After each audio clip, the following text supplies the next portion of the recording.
So ട്രയാങ്കിളുടെ നമുക്ക് കൂടുതൽ എനിക്ക് പറയാനുള്ളത് ട്രയാങ്കിളുടെ ഇതിൻ്റെ ബ്രേക്ക് ഔട്ട് കാണാനുള്ള ഒരു പവർ കാണുന്നില്ല.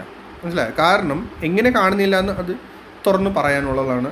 എങ്ങനെ ഇത് കണ്ടോ, ഡെയിലി ടൈം ഫ്രെയിമിൽ നമ്മൾ ക്യാൻഡിൽ നോക്കുകയാണെങ്കിൽ റെഡാണ് ഫസ്റ്റ്.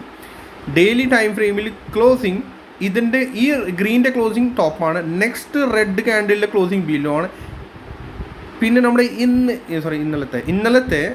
ഇന്നലത്തെ ക്ലോസിങ് തേഴ്സ്ഡേയുടെ അത് അതിൻ്റെ ബിലോ ആണ്. സോ സ്വാഭാവികമാണ് നമ്മൾ നോക്കുകയാണെങ്കിൽ നോർമൽ വീക്ക് ആയിക്കൊണ്ടിരിക്കുന്നതാണ്. ക്ലോസിങ് നെഗറ്റീവ് വന്നേക്കാനാണ്. Okay, closing negative 70-80 points negative വന്നേക്കാണ്. ദാറ്റ് മീൻസ് പ്രൈസ് വീക്കാണ്. സോ ഇനി സ്ട്രക്ചർ എവിടേക്ക് ബ്രേക്ക് ആവേണ്ടത്? മോസ്റ്റ് ചാൻസസ് ഉണ്ട് താഴേക്ക് തന്നെയാണ്. ബട്ട് താഴെ മൺഡേ ഓപ്പണിംഗ് എങ്ങനെയാണ് അറിയില്ല. Monday in case price gap up or positive ചെറിയ സ്മോൾ പോസിറ്റീവ് ആവണമെങ്കിൽ ഇത് മുകളിലെ റെസിസ്റ്റൻസ് തന്നെ എടുക്കും. മുകളിലെ റെസിസ്റ്റൻസ് എടുത്ത് വീണ്ടും താഴേക്ക് തന്നെ വരേണ്ടതാണ്. പിന്നെ ഇതിൻ്റെ ബ്രേക്ക് ഡൗൺ ആയി കഴിഞ്ഞാൽ ഫർദർ ഡൗൺ സൈഡ് കിട്ടും.